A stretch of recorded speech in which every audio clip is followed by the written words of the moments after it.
आपलं संपूर्ण घर कसं स्वच्छ राहील याच चिंतेने एक गृहिणी दिवसभर झटत असते आणि आपल्या घरातला प्रत्येक कोणा ना कोणाची स्वच्छ ठेवण्याचा प्रयत्न करत असते.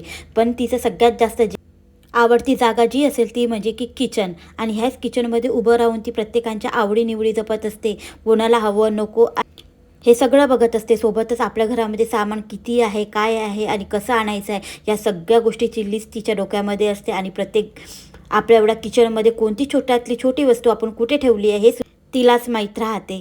तर चला मग तुमच्याचसारखी मी एक गृहिणी आहे आणि आजचा व्हिडिओ तुमच्यासाठी मी घेऊन आलेली आहे. मी श्वेता परत एकदा तुम्हा सगळ्यांचं मनापासून स्वागत करते माझ्या एका नवीन व्हिडिओमध्ये. तर इथे मी बघत होती की ओव्हन माझा नेहमी असं सरळ इकडच्या साईडनी राहायचा. तर म्हटलं चला थोडंसं चेंज करूया आणि बघूया इकडच्या साईडनी करून वगैरे कसं दिसते बा म्हणून. तर मी या साईडनी आता केलेलं आहे, गॅसच्या साईडनी, नाही तर इकडे समोरच्या साईडनी होता. तसं तर असं मी बरेचदा करून बघितलेलं आहे, पण मला ते आवडत नव्हतं. पण आता यावेळेस म्हटलं नाही, काही दिवस तरी असंच ठेवून बघूया. आणि इथे बघू शकता एवढा एक हाताचा अंतर आहे. आणि हाता लागल्या मी वरचे जेवढे काही सामान ठेवत असते ते सुद्धा मी स्वच्छ करून घेतलेलं आहे. तिथे ना तेलाची केतली राहते आणि चमच्याचं जे काही स्टँड आहे तेवढंच राहते. तर आज मी करणार आहे किचन क्लीन. चला म्हटलं आता वेळ आहे आपल्याकडे, संध्याकाळचं टायमिंग आहे. आता स्वयंपाकाची काही तेवढी घाई नव्हती, आहे सकाळचं उरलेलं. तर म्हटलं चला होता होईल तेवढी संपूर्ण किचन आज आता आवरूनच घेते म्हटलं. तसं तर आपण इकडे तिकडे हात मारतच राहतो आणि किचन स्वच्छ करतच राहतो. तर त्याच्या मध्यातच माझा नक्ष आला आणि म्हणत होता की मला शेव वगैरे दे. तर म्हटलं थांब तुला देऊन देते आणि मी माझ्या कामाला लागते. तर इथे जे काही स्टँड दिसत आहे ना तिथे मी माझे संपूर्ण कप ठेवते आणि काचेचे जेवढे काही बाउल्स आहे ते सगळे काचेचे आहेत ते तिथे ठेवलेले आहेत. जेव्हा मी होम टूर केलं होतं तर ओट्यावर ठेवलेलं होतं, पण ना मला गॅस ओट्यावर कोणत्याच अशा वस्तू ठेवलेल्या आवडत नाही. कोणतेही ऑर्गनायझर नाही आणि काहीही नाही, माहीत नाही का बरं. तर मला ओटा जेवढा क्लीन आणि स्वच्छ राहील तेवढंच छान वाटते. नाहीतर आपण स्वयंपाक वगैरे करतो तर स्वयंपाकाचे सगळे जेवढे काही गंज भांडे आहे ते ओट्यावरच ठेवतो. तर तेच तर पाहून एकदम वेगळं वाटते. तर मग एकदम वेगवेगळे ऑर्गनायझर ठेवतो म्हटलं की ते मग पूर्ण गजबजच वाटते मला. तर मग परत मी तिथून उचलले आणि इथे मग त्या स्टँडमध्ये ठेवलेले आहेत. आणि एका साईडला जो डब्बा आहे तिथे पण माझं संपूर्ण केकचं सामान वगैरे राहते. तर ते थोडंसं वरवर पुसून घेतलं कारण की ते सगळं स्वच्छच होतं म्हणा. आता हे डब्बे आहेत, आता प्रत्येक डब्बा आपण घासू शकत नाही. जाता जेव्हा डीप क्लिनिंग करतो ना तेव्हाच आपण प्रत्येक डब्बा घासतो. पण आता म्हटलं नाही, आता बरेचसे डबे तर खाली आहे म्हणा, एक दोन पण ते घासून ठेवलेले आहे. ही जी काही माझी साफसफाई आहे ना किचनची तर ती 15 दिवसाची आहे असं समजून जा. तर इथे मी काय केलं, संपूर्ण डबे काढून घेतलेले आहेत. त्याच्यानंतर ना जे विम लिक्विड असते जेल ते मी एका बाउलमध्ये घेते आणि पाणी घेते त्याच्यामध्ये थोडंसं आणि एक आपलं स्क्रब घेते. त्या स्क्रब घेतल्यानंतर ते लिक्विड छान असं मिक्स करून घेते. आता प्रत्येक डब्बा घासू शकत नाही म्हणून मी अशाच प्रकारे करत असते. आता हे जे माझं फिल्टर आहे त्याच्यावरती मी नवीन जे काही टॉवेल होता तो टाकून घेतला आणि आता तो टॉवेल एक तर धुवायचंच आहे. तर त्यालाच म्हटलं पुसायसाठी घेऊन घेऊया म्हणजे उद्या पुसायलाही होऊन जाईल. तर ते लिक्विडनी संपूर्ण डबे मी असे स्क्रबने घासून घेते बाहेरून. त्याच्यानंतर असं मला 3 कापड लागलेले आहेत, पहिले मी घासून घेतलेले आहेत. त्यानंतर मग आपलं गॅसचा जो कपडा आहे त्याच्यानेच आता पुसून घेईन आणि त्याच्यानंतर मग परत हे वालं जे मी आता टॉवेल घेतलेलं आहे त्याच्याने पुसील. त्यानंतर मग कोरड्या टॉवेलने पुसील. असं 3 वेळा स्वच्छ आणि चकाचक करत असते हा डब्बा. आणि स्टीलचे डबे जेवढे चमकतात ना तेवढे खरंच छान दिसतात आणि आपली किचनही तेवढीच उठून दिसते. आता भरपूर जणांकडे मॉड्युलर किचन आहे तर त्यांचं कसे पल्ले वगैरे लागले राहतात फर्निचरचे वगैरे, त्यामुळे त्यांच्या याच्यात तेवढा धूळ बसत नाही. पण आपल्या याच्यात मात्र बसतो. आपण हप्त्यातून तर किंवा रोज आपण जेव्हा आपण साफसफाई करतानाच एक हात मारला तरी होऊन जाते म्हणा, 1 दिवसाआड हात मारला तरी होते. पण अशी क्लिनिंग तर आपल्याला 15 दिवसातून 1 वेळा करावीच लागते. तर चला मग आता संपूर्ण डबे मी पहिले त्याच्याने घासलं, आता पुसून घेणार आहे. मग कोरड्या कापडने पुसून घेणार आहे. अशीच क्लिनिंग ना मी जेव्हा किराणा आणते ना तेव्हासुद्धा मी करत असते. म्हणजे आपल्याला माहिती पडते की कोणत्या डब्यामध्ये काय आहे आणि कोणती वस्तू किती ठेवायची आहे आणि कशी ठेवायची आहे. आणि उरलेले पॅकेट्स मग आपण आपल्या वेगळ्या डब्यामध्ये ठेवतो.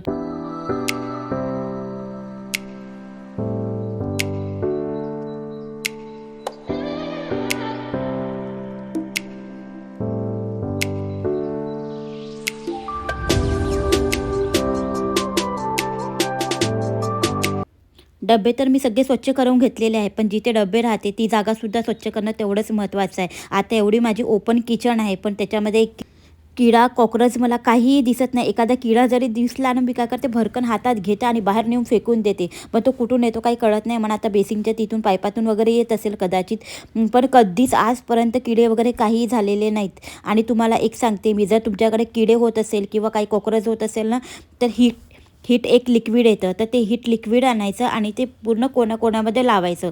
तर त्याच्यानंतर एकही किडा तुमच्याकडे दिसणार नाही आणि किडा असेल तरी तो मरूनच बाहेर निघेल, याची गॅरंटी मी घेते. तर चला मग आता सगळे डबे तर पुसून झालेले आहेत म्हणा. आता मी चेक करील की डब्यामध्ये काय आहे आणि काय नाही, कोणत्या डब्यामध्ये. आता हा किराणा जो होता ना, थोडासा होता शिल्लक आता, तर त्याला मी व्यवस्थित भरून घेतलं आणि डब्यामध्ये बघते आता कोणते डबे खाली आहेत, कोणत्या डब्यामध्ये कोणत्या वस्तू ठेवायच्या आहेत. तसेच जर कोणती एखादं आता पॉकेट आपण मॉलमधून आणतो कधी कधी, तर पॅकेट कसं बंदच राहते ना, तर जेव्हा त्या पॅकेटचं काम राहील तेव्हाच ते पॅकेट मी फोडते, अन्यथा मी फोडत नाही, तसंच पॅक बंद राहू देते.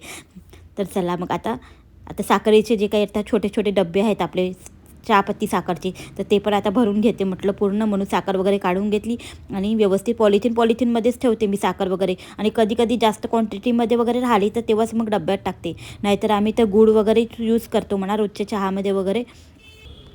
आता बिस्किट्स वगैरे आहे, आता बिस्किटचा एक वेगळा डब्बा आहे म्हणा, पण कधी कधी आपण एक्स्ट्रा आणतो तर इकडे तिकडे ठेवून देतो. तर तोच डब्बा आता त्याच्यातलं बिस्किट काढते आणि बिस्किटच्या डब्यामध्ये आपलं ठेवते रोजच्या डब्यामध्ये. तर तोही मी ठेवून घेतले. जेव्हा आपण 15 दिवसाची अशी साफसफाई करतो तर आपल्याला माहिती पडते की कोणती वस्तू कुठे आहे आणि किती क्वांटिटीमध्ये आहे. आता आपण कोणते कोणते जे काही दळण असते, आता पीठ राहतात, भरपूर पीठ राहतात, आपण ठेवून देतो कधी कधी त्याला अळ्या लागण्याची शक्यता असते. तर अशी जेव्हा क्लिनिंग करतो ना तेव्हा आपल्याला कळते की नाही किती उरला आहे, साडायची गरज आहे की नाही आहे. तर असंच राहते म्हणा. आता मैदा म्हणा की रवा म्हणा, हे सगळ्याच वस्तू आपण ठेवतो, प्रत्येकाकडे ह्या सगळ्या वस्तू असतातच. तर त्याची काळजी तेवढीच घ्यावी लागते, नाहीतर मग पाखरंसुद्धा तयार होतात. आता बघू शकता इकडे माझ्या समोर तुम्हाला दिसतही असेल कॅमेऱ्याच्या समोर. आता जेवढे काही डब्यामध्ये आपण काही वस्तू ठेवतो त्याच्यामध्ये अळ्या लागतात आणि त्या अळ्या पाखराचं रूप घेतात आणि पाखरं बनून मग ते पूर्ण आपल्या किचनमध्ये फिरतात. म्हणून सगळं पाहत राहावं लागते. आता ह्या सगळ्या वस्तू जे काही आहेत तर पाखरं वगैरे ते कडधान्याला जास्ती लागतात, त्यामुळे ते कडधान्य पण वारंवार उन्हामध्ये वाळवणं खूप आवश्यक आहे. तर हे पाखरं होऊ नये म्हणून मी काय करते माहीत आहे का, ते आता आपण कोणती वस्तू विकत आणतो नवीन, कधी कधी आता म्हणा की चांगल्या क्वालिटीचे कप आणले, कधी कधी चांगल्या क्वालिटीचे आपण वॉटर बॉटल वगैरे आणतो, त्याच्यामध्ये एक पुडी राहते, त्या पुडीमध्ये असे दाणे राहतात, तुम्हाला माहीत असेल भरपूर जणांकडे राहतात. तर ती पुडी काय करायचं, जेवढे काही कडधान्य आहे ना त्याच्यामध्ये टाकायचं. आता छोट्या छोट्या क्वांटिटीमध्ये आपण ठेवतो ना कोणते कोणते कडधान्य, चण्याची डाळ हे ते पुष्कळ ठेवतो आपण. तर आपण त्याच्यामध्ये प्रत्येकाला पावडर वगैरे नाही लावू शकत ना, अशा थोड्या वस्तू असतात त्याला. तर त्या पुड्या मी त्याच्यामध्ये ठेवत असते.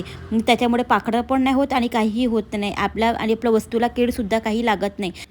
तुम्ही जर कोणत्या वस्तू आणत असेल आणि त्याच्यामध्ये जर तुम्हाला ती पुडी मिळत असेल ना, तर त्या पुडीचा तुम्ही नक्की उपयोग करा, फेकून नाही द्यायची ती पुडी. ती पुडी कशासाठी राहते माहिती आहे का, कोणत्याही वस्तूला आपण नवीन विकत आणतो तर त्याच्यामुळे त्याला वास लागू नये, काही लागू नये किंवा जाडे जुडके पकडू नये म्हणून ती राहते. तर काहीतरी उपयोग असेल तेव्हाच ती राहत असेल ना, म्हणून ती पुडी तर मी आपल्या भरपूर वस्तूमध्ये टाकलेल्या आहेत, त्या पुड्यासुद्धा त्याचासुद्धा मी असा उपयोग करून घेते.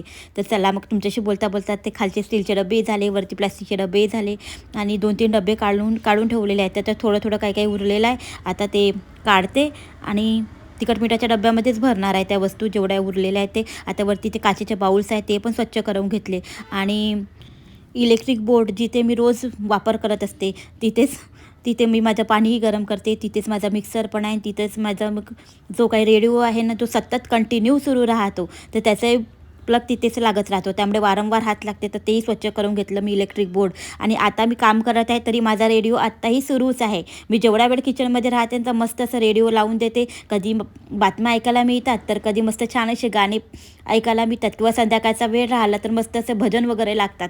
तर मला कायम आवडते रेडिओ ऐकायला किचनमध्ये. तर तसं तर आपल्याला आता आजकाल गृहिणी कशा आहे ना, पेपरसुद्धा वाचत नाही, तर मी पण नाही वाचत म्हणा, मी खरं सांगते. एक तर मोबाईलमध्ये न्यूज मिळून जाते, नाही तर मग मला रेडिओच्या माध्यमातून तर पूर्णच न्यूज मिळून जाते. आता ज्या एरियात आपण राहतो, आता ज्या शहरात राहतो तिथच्या तर सगळंच माहीत होऊन जाते. अंगणवाडीपासून सगळे न्यूज याच्यामध्ये येऊन जातात, तर त्यामुळे मी रेडिओ हे सतत ऐकत राहते. तर चला मग आता तिखट मिठाचा डब्बाही स्वच्छ करणं तेवढंच महत्त्वाचं आहे. तर आता प्रत्येक वेळेस आपण तिखट मीठचा डब्बाही नाही घासत, पण जेव्हा तिखट मीठ आपण भाजीमध्ये टाकतो ना तर थोडं नाही थोडं ते सांडतेच. तर खाली मी तसंच मस्त असं टिश्यू पेपर टाकत असते आणि मग तोच टिश्यू पेपर मी काढून घेतला किंवा बाहेरून पुसून घेते जेवढ्या वाट्या आहेत. तर तसं तर धुते म्हणा, मी 15 दिवसातून एक वेळा वगैरे तिखट मिठाचा डब्बाही स्वच्छ करते. पण 1-2 दिवसात तर सांडतेच थोडं ना थोडं. तर परत ते सगळं भरून घेतलं, जेवढं काही भरायचं होतं मला तिखट मिठाच्या डब्यामध्ये, आणि खाली छान असं टिश्यू पेपर टाकून घेतला आणि वरून स्वच्छ असं पुसून घेतलं. तसं तर तिखट मिठाचा डब्बा रोज पुसला जातो माझा. जेव्हा जेव्हा मी गॅस ओटा पुसते ना, तर त्याला एक हात मारतच असते. चला मग तुमच्याशी बोलता बोलता प्लास्टिकचे डब्बेही घासून झाले. आता हा मिक्सर पण मी रोज पुसते बरं, पण तरी पण हप्त्यातून एक वेळा छान असं लिक्विड वगैरे घेऊन घासायचं आणि पुसायचं. त्यामुळे ना आपला मिक्सरसुद्धा चकाचक राहतो. आता व्हाईट कलरचा माझा मिक्सर आहे, तरी पण तुम्हाला डाग वगैरे काही दिसत नसेल. तर असंच मी हे पण नेहमी कायम पुसत राहते. तर ह्या मिक्सरला ना कमीत कमी 5 वर्ष झाले असेल, अजून बिघडलेला नाही. तर मी चांगल्याच क्वालिटीचा घेतला होता, जेव्हा घेतला होता तेव्हा. आता त्याचं कंपनीचं नावसुद्धा मिटून गेलेलं आहे बरं का, पण तरी पण मिक्सर मस्त छान असा मला साथ देत आहे. तर थोडासा महाग घेतला होता मी तेव्हाच. हा मिक्सर मी 5,000चा घेतला होता. पण कोणतीही वस्तू घ्यायची ना तर थोडीशी महाग घ्यायची, पण चांगली घ्यायची, कारण की त्याची सर्व्हिस पण छान राहते. तर चला आता सगळं तर पुसून झालेलंच आहे म्हणा. आता वेळ आहे ती म्हणजे की फ्रीजची. फ्रीजही स्वच्छ होणं तेवढंच महत्त्वाचं आहे. हप्त्यातून एक वेळा तरी फ्रीज स्वच्छ केलाच पाहिजे. तर आता जेवढं काही फ्रीजमध्ये आहे सगळ्या वस्तू काढून घेते आणि फ्रीजसुद्धा स्वच्छ करून घेते. आता वरतून मी स्विच ऑफ केलेलं आहे म्हणा, आणि माझी मुलं हॉलमध्ये खेळत आहे दोघंही. आता माझी नव्या पण कधी खेळत नाही बरं, पण आज ती नक्षसोबत खेळून राहिली, त्याचे खेळणे वगैरे लावून. आता ती मोठी झाली म्हणा, आता तिचा अभ्यासही घ्यायचा आहे, नक्षचा अभ्यासही घ्यायचा आहे. आणि संध्याकाळी मुलांचा अभ्यास घेतल्याशिवाय मी राहत नाही. त्यांना थोड्या वेळ तरी बसवते अभ्यास करायला. तर हे तुम्हाला फुलवाती दिसत असेल, तर ह्या फुलवातीसुद्धा मी कायम तयार ठेवते आणि घरच्याच तुपापासून बनवते. जास्त माझ्याकडे साय घट्ट वगैरे नाही राहत म्हणा, दूध वगैरे, पण जेवढी जेवढी थोडी थोडी साय मी जमा करते आणि फुलवाती तयार करत असते. आता इथे पण थोड्या त्याच लिक्विडनं मी छान असं घासून घेईन, म्हणजे ते पण स्वच्छ होऊन जाते. आता डीप क्लिनिंग तर नाही करणार म्हणा, आता दिवाळीतच डीप क्लिनिंग केली होती. फ्रीजमध्ये पण मला जास्त अशा वस्तू गजबज ठेवायला नाही आवडत, पण तरी पण माझे केकचे जेवढे काही हे आहेत ना, त्याला आपण क्रश वगैरे म्हणतो, ते सगळे क्रश फ्रीजमध्येच ठेवावं लागते. इकडे तिकडे बाहेर नाही ठेवत मी, व्यवस्थित तिथे त्याच्यानेही भरल्या जाते. आणि जो तो डब्बा दिसत आहे ना तुम्हाला पीडियाश्युअरचा, त्या डब्यामध्ये पूर्ण मी हे ठेवलेले आहेत, जेवढे काही पाऊच आहेत ना आपले, मसाल्याचे जे काही राहतात ना आपले, गरम मसाला म्हणा, की गरम मसाला नाही सॉरी, आपलं पावभाजी मसाला आहे, तर सांबार मसाला आहे, पनीर मसाला आहे, सगळे मसाल्याचे जे पाऊच आणतो ना तिकडे तिकडे ठेवण्यापेक्षा मग मी त्या एकाच डब्यामध्ये ठेवलेले आहेत, म्हणजे तो काही पसाराही दिसत नाही आणि काहीही दिसत नाही. सोबत ना माझ्याकडे काही असं ऑर्गनायझर वगैरे नाही आहे, काही नाही आहे. आता एक तर आपण जे नुसते ऑर्गनायझर घ्यायचे म्हटलं ना, की त्या नुसत्या ऑर्गनायझरनीच ते फ्रीज पूर्णच्या पूर्ण भरून जाते. म्हणून मी जास्त काही ऑर्गनायझरही ठेवत नाही. आता जेवढं काही भाजीपाला आहे, जेवढं ठेवायचं आहे तेवढाच ठेवते. आणि टमाटर वगैरे कच्चे असेल ना, ते सुद्धा मी बाहेरच ठेवत असते. बाहेर ठेवणाऱ्या वस्तू बाहेरच ठेवते. तर चला मग तुमच्याशी बोलता बोलता पूर्ण किचनची साफसफाई केलेली आहे म्हणा. आता गॅस ओट्याच्या खाली पण छोटे छोटे डबे आहेत, तर ते तर पुसतच राहते. तर अशा प्रकारे जास्त मोठी किचन नाही, पण तरी पण मी जास्त असं काही सामान ठेवत नाही. खाली पण तुम्हाला जास्त असं काही दिसणार नाही. तर जे काही कामाच्या वस्तू नाही राहत ना, त्या माझ्या सगळ्या दिवाणमध्ये राहतात किंवा तिकडे राहतात. आता भरपूर आता माझ्याकडे स्टोरेज झालं आहे म्हणून मी तिकडे ठेवत असते. तर तुम्हाला माझा व्हिडिओ थोडासा तरी हेल्पफुल वाटला असेल तर चॅनलला नक्की सबस्क्राईब करा. भेटते तुम्हाला नंतर. बाय.